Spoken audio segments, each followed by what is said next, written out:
All right, welcome back. Today we're tackling something that sounds, well, completely wrong.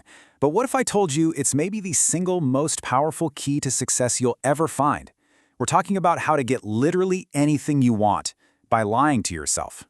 So, can you really lie your way to success? The short answer?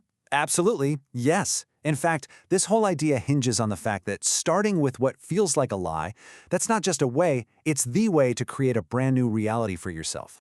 So how in the world does this actually work? Well, here's the roadmap. First, we'll lay the foundation. This idea that your mind is literally projecting your entire universe. Then we'll dive into this trap that society sets for us, the have-do-be model, and I'll show you how to flip it on its head with be-do-have.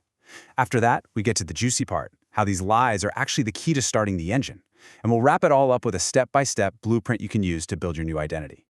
Okay, let's get into it. The first thing you have to grasp, and I mean really grasp, is this. You are not just watching your life happen like a movie. No, you are the projector. Your mind is actively creating, shaping, and even filtering your reality every single second of every day.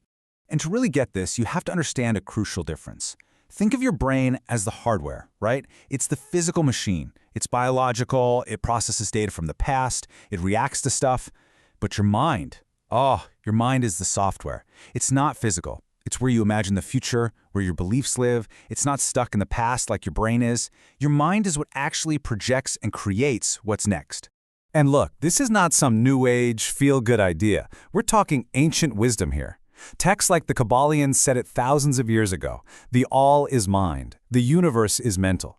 And they didn't mean that as a metaphor. They meant it literally.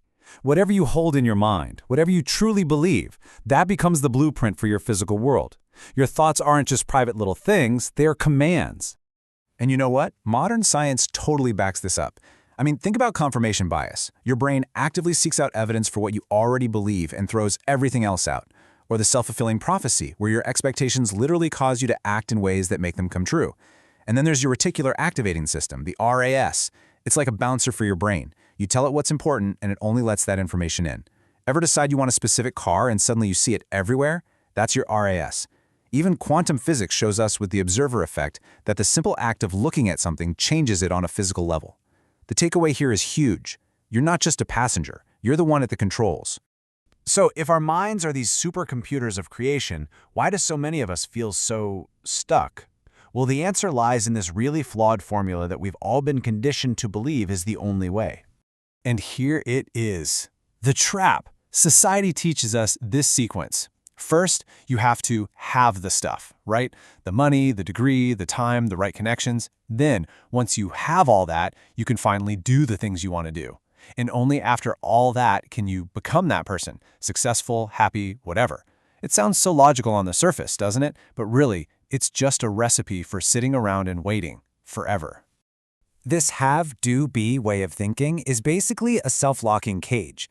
It makes your identity, your sense of self, completely dependent on outside stuff. You're basically saying, I'll feel successful when my bank account hits a certain number, or I'll feel confident when I get that promotion. You're handing over the keys to your self-worth to things you can't even control. All right, so if that's the cage, how do we get out?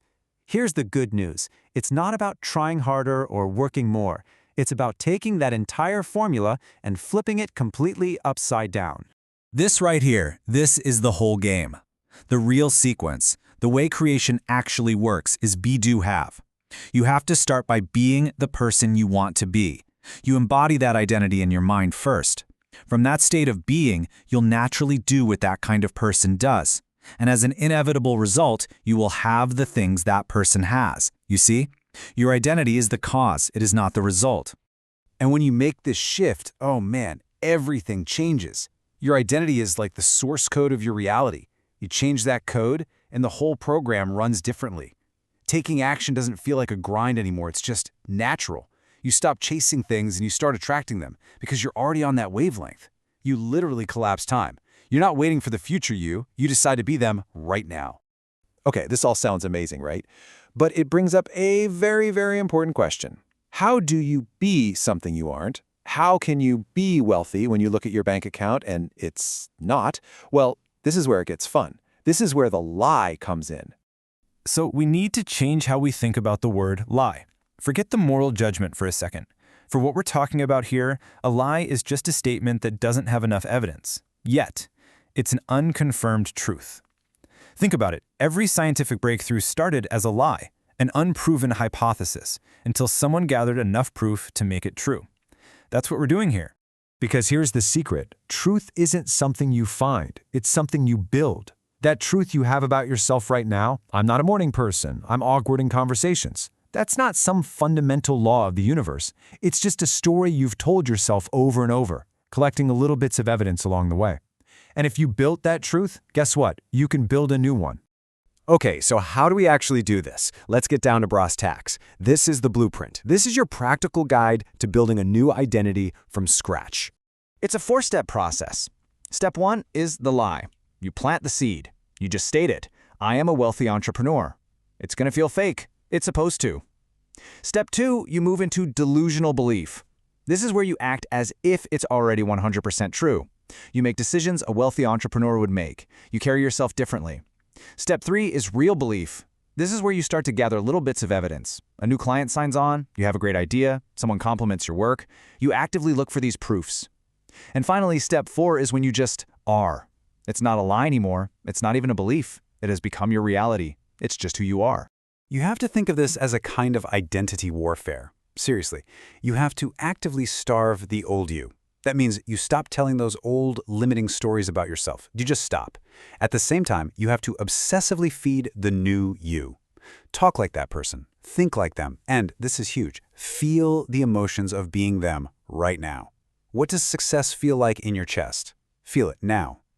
And finally, curate your environment. Surround yourself with people, books, and images that reflect the person you are becoming. Everything in your world needs to support the new you. And if you think this is all just talk, just look at someone like Steve Jobs. People who worked with him called it his reality distortion field. He would state something impossible as if it were a simple fact. And he believed it with so much conviction that he literally bent reality and his engineers to his will. He believed it into existence. Or the greatest of all time, Muhammad Ali. He was famous for saying, "I am the greatest," long before anyone else believed it. He said it, he repeated it, he lived it. He spoke that lie into existence with so much power that he became it, and the rest of the world just had to catch up.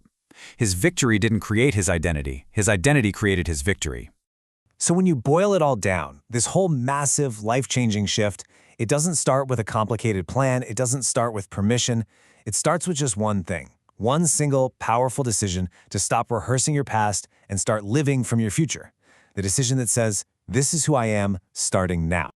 So this is the big takeaway. Stop chasing the results. Stop chasing the outcome. Instead, figure out who the version of you is that already has all those things. How do they think? How do they act? How do they feel? And then to start operating from that identity today. Look, this wasn't just some interesting idea to think about. It's a manual for change. So the only real question left is the one you see right there. What new lie, what new unconfirmed truth about yourself are you going to start building brick by brick right now?